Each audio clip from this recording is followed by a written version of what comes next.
लड़की की तस्करी में गिरफ्तार बसोई पंचायत के मुखिया रंजीत झा निकला देह व्यापार का तस्कर।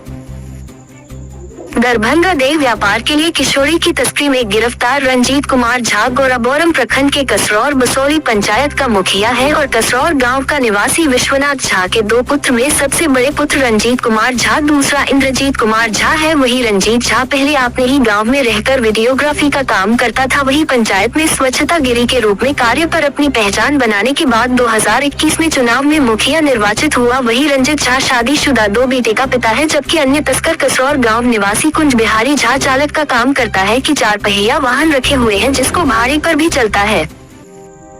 वहीं एसएसबी को चकमा देकर फरार भैरव कुमार झा कसरौर गांव का रहने वाला है। गांव में मां भगवती इंटरप्राइजेस बालू डिपो चलता है और भवन निर्माण में सामग्री की भी बेचता है। फरार होने के बाद वह गांव लौटकर आया था, लेकिन पुलिस दाबिश की आशंका में भूमिगत हो गया। ग्रामीणों ने मुखिया की गिरफ्तारी के बाद तरह तरह की चर्चा पूरे दरभंगा जिला में हो रही है। ग्रामीणों की मानो तो 4 माह पूर्व शराब व गांजा तस्करी की सूचना पर उत्पाद विभाग की टीम ने मुखिया रंजीत कुमार झा के आवास का पर छापेमारी की थी, लेकिन कोई कामयाबी नहीं मिली।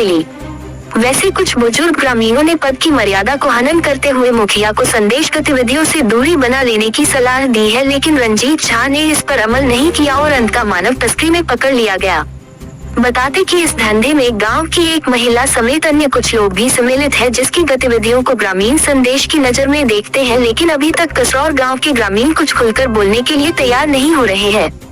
वही मुखिया रंजीत झा की गिरफ्तारी के बाद पंचायत में चार्ज का विषय बना हुआ है। इधर इस संबंध में घनश्यामपुर थाना अध्यक्ष अजीत कुमार झा ने बताया है कि गिरफ्तार रंजीत कुमार झा और कुंज बिहारी झा या फरार भैरव झा पर कोई घनश्यामपुर थाना में कोई प्राथमिक दर्ज नहीं है।